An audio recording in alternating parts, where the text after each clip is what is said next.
오늘은 2022년 새해 첫 주일이고 2022년 첫 예배입니다. 제목을 새로운 출발 또는 선한 출발이라는 제목을 선택했습니다. 빌립보서 3장 말씀에 뒤에 있는 것은 잊어버리고 앞에 있는 것을 잡으려고 푯대를 향하여 다름질한다. 너는 이 말씀은 너무나 유명한 말씀이고 우리가 자주 암송하는 말씀입니다. 새해 벽두에 이 말씀을 통하여 2022년도를 계획하고 출발하고 말씀 가운데 우리의 모든 일을 실천해 보자는 뜻에서 이 말씀을 선택했습니다. 빌립보서를 기록한 동기는 사도 바울이 로마 감옥에 갇혀 있을 때에 빌립보 교회가 바울을 위하여 헌금을 하고 에바브로디도라는 분에게 맡겼는데 그가 그 헌금을 가지고 로마를 방문하였습니다. 그는 사도 바울을 위로하고 옥중에 있는 사도 바울을 수정들고 도와주는 일을 얼마 동안 했습니다. 그러는 가운데 이 에바브로디도가 병이 들어서 병이 중하여 죽게 될 정도로 중병이 걸렸습니다. 사도 바울은 그 병 때문에 걱정하였고 그가 병들었다는 소식이 빌립보에까지 전해져서 빌립보 교인들도 대단히 걱정을 많이 했습니다. 사도 바울을 돕기 위해 그를 보내주었는데 오히려 병들어서 사도 바울에게 신세를 지게 되어서 걱정을 하고 있었던 것입니다. 그들이 걱정한다는 소식이 또 사도 바울에게 전해졌어요. 그래서 사도 바울이 걱정이 심한 때에 에바브로디도가 중환병에서 고침을 얻고 쾌염을 얻게 됩니다. 그래서 급하게 본서를 기록하여 그를 도로 빌립보에 보내어 주었습니다. 빌립보서는 옥중서신 가운데 후기에 기록한 편지로 알고 있습니다. 에베소서, 빌립보서, 골로새서, 빌레몬서를 옥중서신이라고 합니다. 그 중에 에베소서, 골로새서, 빌레몬서는 한꺼번에 옥중 생활의 초기에 기록해서 보내준 것이고 빌립보서는 가장 마지막에 기록한 편지로 알고 있습니다. 그러니까 본서 가운데 빌립보 교회에 대한 사도 바울의 감사의 말이 넘쳐 있습니다. 그래서 본서의 별명을 기쁨의 편지 혹은 감사의 편지라고 말하고 있습니다. 앞서 말씀을 드릴 때 에베소서는 명상의 책이라고 말씀을 드린 바 있는데 빌립보서는 간증의 책이라고 말할 수가 있어요. 이 본서 가운데 사도 바울은 가슴을 열고 자기의 신앙의 간증을 유감없이 아름다운 말로 표현하고 있습니다. 세 가지의 간증이 있는데 하나는 매임의 간증입니다. 그가 로마 감옥에 갇혀 있는 사실에 대해 교인들은 어떻게 생각하고 있는가? 많은 교인들은 사도 바울이 옥에 갇혀 있는 것은 크나큰 손실이다. 복음 전도의 큰 손실이다. 교회의 크나큰 손실이라고 생각했습니다. 그러나 사도 바울은 말하기를 손실이 아니다. 나의 매임은 오히려 복음 전도에 유익이 된 줄 너희가 알기를 바라노라고 말하고 있습니다. 옥에 있는 것이 복음 전도에 유익하게 되었다고 하면서 매임의 간증을 말하고 있습니다. 그 다음에 1장 15절 이하 말씀 가운데는 그의 유명한 생사의 간증이 나옵니다. 옥에 갇혀서 재판의 결과에 따라 재판이 잘 되어 석방이 되면 사는 것입니다. 잘못되어서 사형 언도를 받게 되면 죽는 것입니다. 죽느냐 사느냐는 기로에 서서 생에 대한 개념, 죽음에 대한 개념, 생사에 대한 사도 바울의 간증이 나옵니다. 내 안에 사는 것이 그리스도니 죽는 것도 유익함이라. 또 말하기를 내가 살아있는 것은 너에게 유익하고 빌립보를 위시해서 모든 교회들에게 유익하고 내가 죽는 것은 내게 유익하다. 괴로운 세상을 떠나서 주님 앞에 가는 것이니 내게 더 유익하다고 말하고 있습니다. 그러면 사는 것은 너희를 위해서 유익하고 죽는 것은 나를 위해서 유익한 것인데 그 틈 사이에 내가 끼어 있다. 내게 택하라면 어느 것을 택하겠느냐? 원하건대 예수 그리스도와 같이 있는 것이 내게 더 좋다. 라는 위대한 고백을 하고 있습니다. 인간 역사 가운데 죽는 것이 더 좋다고 말하는 사람이 어느 누가 있겠습니까? 세상이 너무 괴로워 자살하는 사람이 있습니다만 물론 바울은 그런 뜻으로 말한 것은 결탄코 아닙니다. 그렇다면 아마 이런 고백을 한 사람은 별로 없을 것입니다. 사도 바울의 높은 고도의 신앙을 잘 말해주고 있다고 생각합니다. 그 다음에 박해의 간증이 27절 이하 마지막 구절에 나와 있는데, 당시에 네로 황제를 위시한 로마 정부의 박해가 있었고 사방에서 박해가 많았어요. 무엇을 말하고 있는 것입니까? 이것이 저희에게는 멸망의 증거요, 저희에게는 구원의 증거라. 교회를 박해한다는 것은 박해자에게는 멸망할 징조고, 교회에게는 신앙이 아름다워지고 신앙의 경지가 올라가고 구원받는 징조라고 말하고 있는 것이죠. 매매 간증이라거나 생사의 간증이라거나 박해의 간증이라거나 모두가 다 초연한 아주 높은 고도의 신앙을 말하고 있습니다. 참 높은 고도의 신앙이 아니면 이런 말을 감히 할 수 없었을 것이라고 생각하지 아니할 수 없습니다. 옥중 서신 4책 가운데 에베소서와 골로새서는 교리를 말하고 있습니다.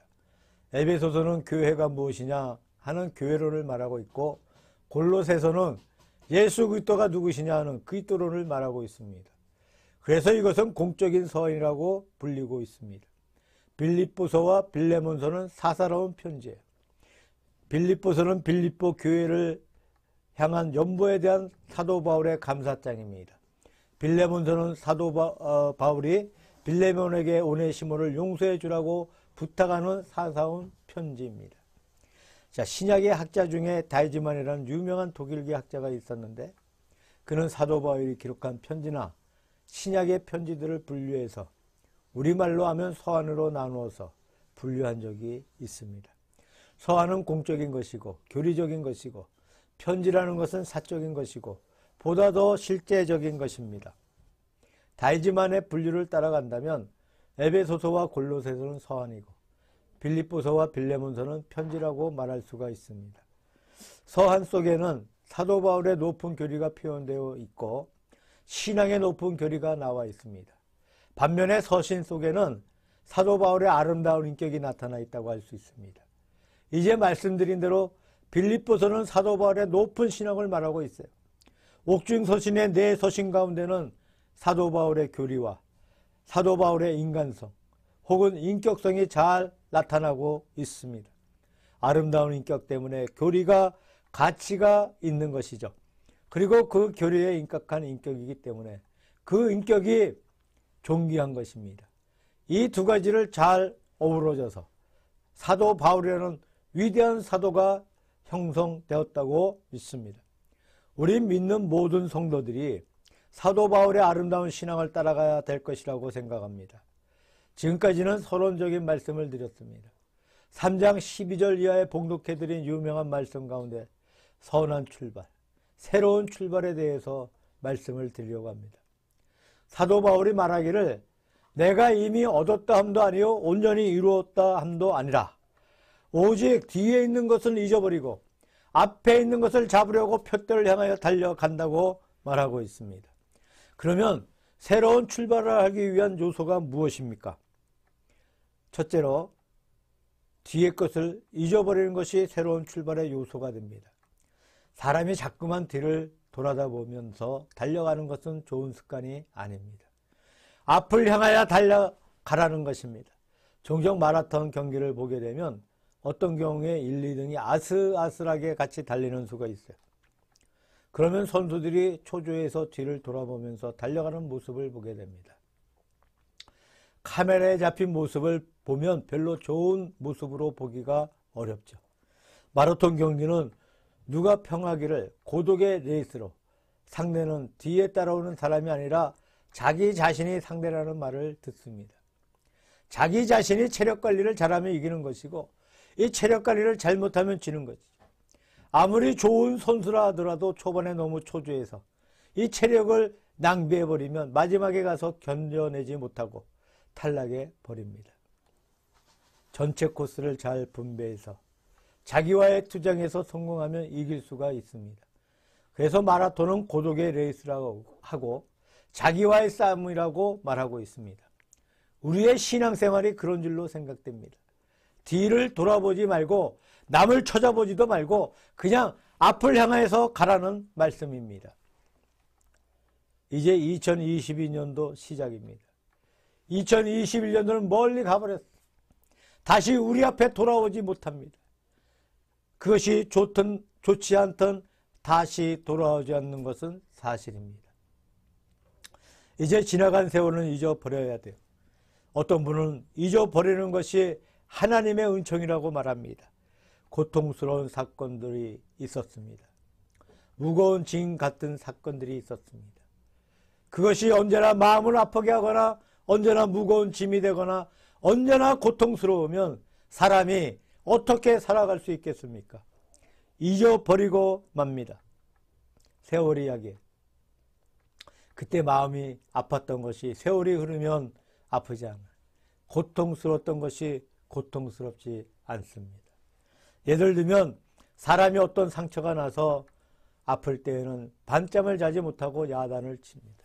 못 견딥니다. 그래서 너무나 아프면 밥도 먹지 못하고 잠도 자지 못하고 고통스러워하는데 시간이 이야기야. 차차 고통이 감해집니다. 그 다음에 얼마쯤 가버리면 잊어버립니다. 잊어버린다는 것은 병이 나았다는 증거입니다. 우리 영혼의 생활도 그렇습니다. 뒤에 있는 것은 잊어버립니다. 잊어버릴 수 있는 것은 하나님의 은총입니다. 잊어버리는 구체적인 방법이 두 가지가 있습니다. 하나는 좋은 일에 대해서, 하나는 좋지 못한 일에 대해서입니다. 좋은 일에 대해서는 하나님 앞에 감사함으로 잊어버릴 것입니다. 일이 잘 되었습니다. 하나님 앞에 영광을 돌리고 하나님께 감사함으로 잊어버릴 것입니다. 내가 한 것이 아닙니다. 하나님께서 하신 것이 하나님의 은총 가운데 하신 것입니다. 월리엄 부스가 마지막에 운명할 때에 내가 죽은 후에 세상 사람들이 만약에 구세군의 위대한 사업을 월리엄 부스가 했다고 할 때 너는 즉각 아니오라고 대답해달라. 내가 한 것이 결코 아니고 하나님께서 하신 것이다 라고 부탁했다고 합니다. 이 얼핏 볼 때 사람들이 한 것처럼 보이지만 자세히 생각해 보면 하나님께서 하신 거예요. 사람이 한 것이 아닙니다. 하나님께서 같이 계시지 아니하신다면 단 하루도 살 수 없지 않습니까? 단 한 가지도 할 수 없지 않습니까? 그래서 우리가 잘된 일을 하나님 앞에 감사함으로 잊어버릴 것입니다. 잘못되면 어떻게 할 것이냐? 하나님 앞에 고백하고 회개하고 뉘우침으로 잊어버릴 것입니다.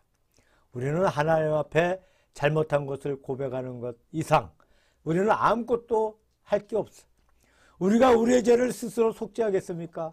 고행을 하겠습니까? 난행을 하겠습니까? 가톨릭의 교리처럼 스스로 속죄를 위해 우리가 사함받지 못합니다. 가톨릭의 교리처럼 선행을 해서 우리의 죄가 탕감받지 못합니다. 사람의 지은 죄라는 것은 결코 돈을 가지고 어떤 선행을 가지고 해결되지 않습니다. 하나님의 자비하시는 가운데 용서받는 길밖에 없어요. 그 용서의 조건이 무엇입니까? 우리의 죄를 고백하는 길밖에 없습니다. 우리가 우리의 죄를 고백하면 저는 미쁘시고 의로우사 우리의 모든 죄를 사하신다 라고 말씀하셨어요. 우리가 다른 방법으로 어찌할 도리가 없어요.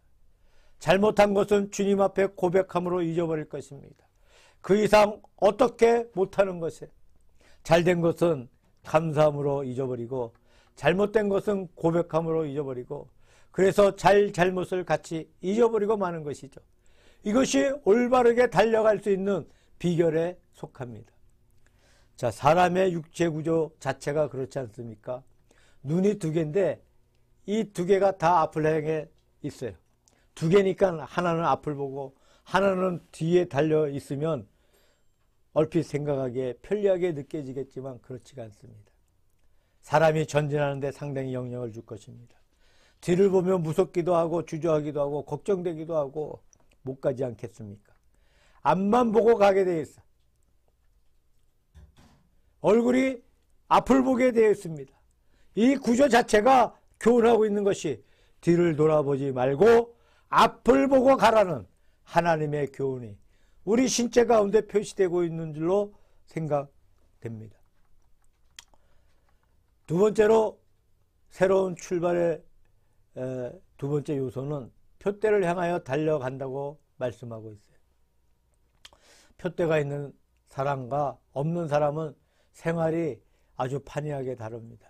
우리의 인생의 표대를 세워두고도 표대에 도달하지 못하는 수가 너무나 많은데, 하물며 표대가 없는데 어떻게 잘 될 수 있겠습니까?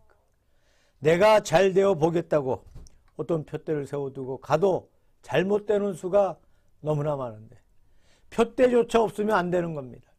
무엇인가 표대를 세우는 것이 좋습니다.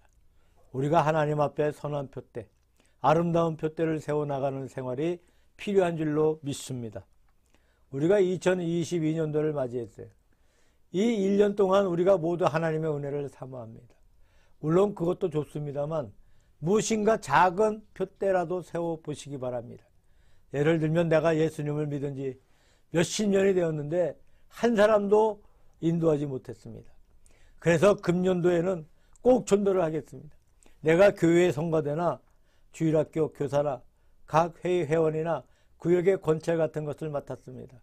1년 동안 한 번도 빠지지 않겠다고 목표를 세워보십시오. 좋은 목표입니다. 내가 금년에 무엇인가 선한 일을 한 가지 했으면 좋겠다.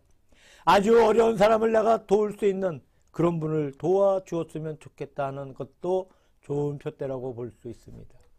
무엇인가 표대를 세워보십시오. 표대를 세워서 노력해보면 현재히 달라집니다. 저나 여러분이 어떤 좋은 표대를 세우든 생활과 표대가 없는 생활을 비교해 본다면 표대를 세워서 좋은 일을 하는 것은 순전히 그냥 얻는 거예요. 세우든지 안 세우든지 언제나 인생은 바빠. 언제나 분주한 생활을 보냅니다. 나중에는 아무것도 남는 것이 없어요. 표대를 세워두고 거기에 열심히 달려가다 보면 모든 생활에 균형이 잡히고 질서가 잡히고 오히려 덜 바빠지는 감을 느끼게 됩니다. 그러므로 무엇인가 한 가지를 세워보시기 바랍니다. 구제하는 것도 좋고 전도하는 것도 좋고 가르치는 것도 좋고 어떤 것이라도 좋습니다. 새벽 기도 시간이나 어느 때든지 기도하는 가운데 하나님이여 내가 금년에 무엇을 하면 좋겠습니까? 라고 기도하시는 가운데 작정하셔서 표대를 세워보시기 바랍니다. 그럴 때 인생이 훨씬 더 재미가 있습니다. 훨씬 더 보람을 느낍니다. 질서가 있는 생활을 할 수 있는 줄로 믿습니다. 사도 바울을 보면 표대가 두 가지가 있었습니다. 11절 말씀 가운데 어찌하든지 죽은 자 가운데서 부활에 이르려 한다고 말씀하고 있어요. 여러분은 어떤 생각을 하고 있습니까? 사도 바울은 예정을 믿지 않는 사람처럼 보입니다. 그러나 사도 바울은 결코 예정을 믿지 않는 분이 아닙니다. 로마서 9장 같은 곳에서 하나님의 깊은 예정을 말하고 있다. 에베소서 1장 같은 곳에서는 하나님의 영원하신 예정에 의해 창세전부터 예정된 것을 말하고 있습니다. 예정을 믿는 가운데 어떻게 하든지 내가 부활에 이르려 한다. 이것이 사도 바울의 표대입니다. 저는 이 성경을 볼 때마다 마음의 감사와 용기를 받습니다. 우리의 구원이 무엇이겠습니까? 그냥 가만히 하나님의 예정 속에 들어가 있으니까, 밤에 자다가 예정 속에 들어가 있으니까 부활에 들어간다는 것이 아닙니다. 간곡한 심령으로 부활에 참여하려고 한다는 것입니다. 예정 속에 들어가 있지만 이렇게 부활을 사모하는 것입니다. 부활에 이르려고 애쓰는 것입니다. 얼마나 아름다운 사실이겠습니까? 한 10년이 훨씬 넘은 것 같은데 부산의 장기려 박사가 인터뷰를 하는 것을 보았어요. 마음의 감동을 많이 받았습니다. 마지막에 이런 말을 합니다. 그가 40대에 남한에 내려와서 지금은 나이가 80살이 넘었는데 그의 생의 절반을 독신으로 살며 결혼을 하지 않았습니다. 그래서 사회하는 차인태 아나운서가 앞으로 통일이 되면 북한의 사모님하고 5남매 자녀들이 다 모여서 건강혼례를 하시고 그때 온 가족이 다 모여서 축하를 드리면 좋지 않겠습니까? 그런 기대를 해보시지요. 이렇게 말했습니다. 장기려 박사가 하는 말이 그것은 하나님께서 하실 일이지 내가 생각할 일은 아닙니다. 그 다음에 하는 말이 내가 세상에서 이렇게 나이가 많은데 건강혼례니 뭐니 할 것 무엇이 있겠습니까? 하늘나라에 가서 내 아내와 자식을 만나면 영원히 사는 좋은 나라가 있는데 그럴 필요가 있겠습니까? 라고 말합니다. 그분의 마음속에 얼마나 하나님의 나라를 사모하고 있는지를 느끼게 됩니다. 두 번째 표대로는 그리스도에게 잡힌 바 된 그것을 잡으려고 달려간다고 말합니다. 다메섹 도상에서 사도 바울을 불러주셨는데 왜 그를 불러주신 것인가? 왜 바울을 잡으신 것인가? 어떻게 하려고 잡으신 것인가? 하나님께서 사도 바울을 잡으시고 사용하셔서 이방의 전도자로 복음을 세계에 전파하기 위해서 그를 부르셨어요.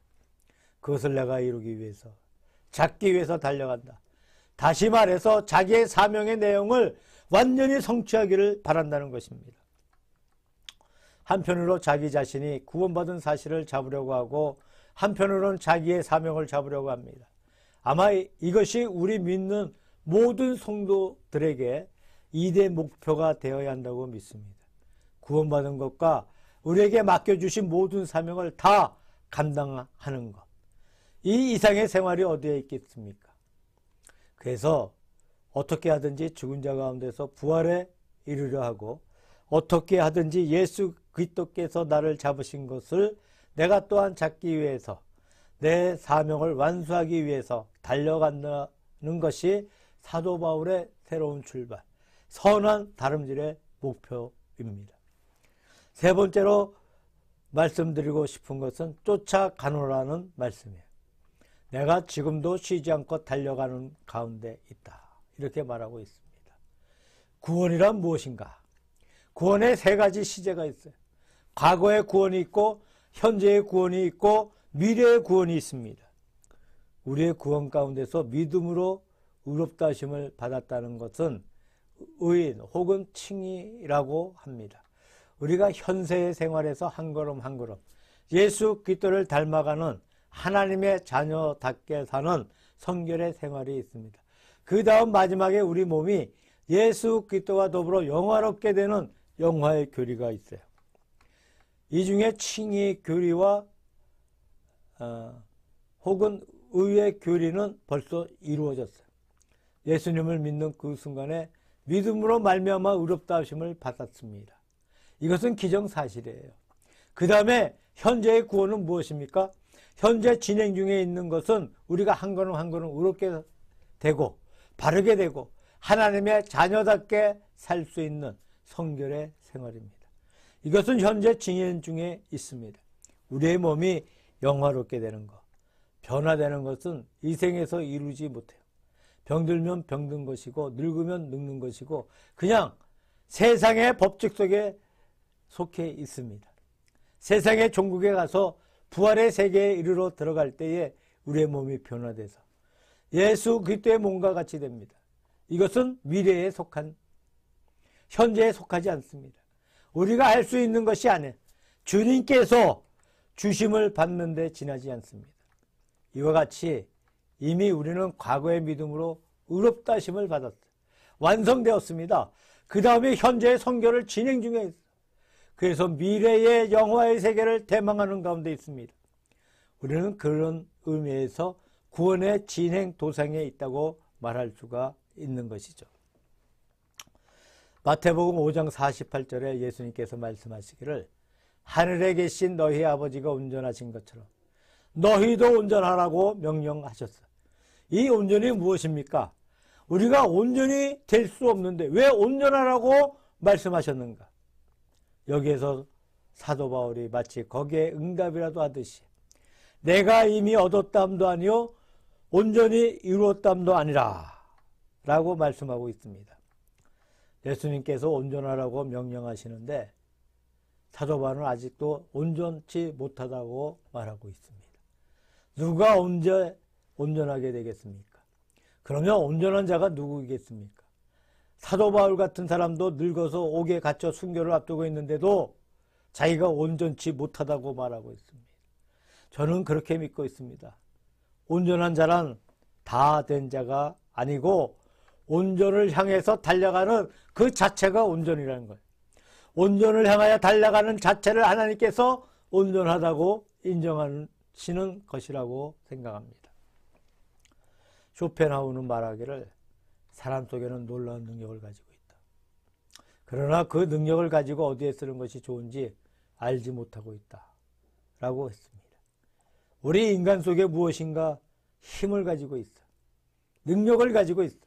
그런데 이 능력을 어디에 쓰면 좋을지 알지 못하는 가운데 있다는 거예요. 이 말이 과학자 아인슈타인에게 굉장한 감화를 주었다고 합니다. 그래서 그로 하여금 하나님을 찾게 하고 하나님을 의지하게 하는 동기가 되었다는 말을 들었습니다. 우리의 생활을 막연하게 해서는 안 되겠습니다. 생활의 뚜렷한 목표 하에서 달려가야 된다고 믿습니다. 그때 우리의 달려가는 그 모습 자체를 보시고 하나님께서 우리를 온전한 자로 인정해 주신다는 말씀입니다. 새해 벽두를 맞이해서 우리가 새로운 선한 출발을 하시기를 바랍니다. 새로운 선한 출발은 과거 1년 동안 지나간 해를 전부 잊어버리는 거예요. 잘된 것은 감사함으로 잊어버리고 잘못된 것은 주 앞에 고백함으로 잊어버려야 되겠습니다. 다 하나님께 맡겨버려야 되겠습니다. 이제 우리가 관여할 문제가 아닙니다. 두 번째로 우리의 현재를 위해 뚜렷한 목표를 설정해야 되겠습니다. 목표를 향하여 달려가야 되겠습니다. 우리의 목표는 두 가지예요. 내 자신이 어떻게 하면 구원에 참여하고 부활에 이르려 하는가. 그리고 내게 주신 사명이 무엇인가 하는 그 사명을 깨닫고 완수하고자 하는 것이죠. 구원과 사명. 이 두 가지 목표가 뚜렷하기를 바랍니다. 그리고 세 번째로는 달려가는 한 해가 되시기를 바랍니다. 그래서 1년이 다 지나갈 때에 1년을 위해 하나님 앞에 감사를 드리면서 내게 소중한 해였다. 내게는 없어서 안 될 소중한 해였다고 고백하는 이런 2022년도가 되어지기를 우리 주 예수 그리스도의 이름으로 축원합니다.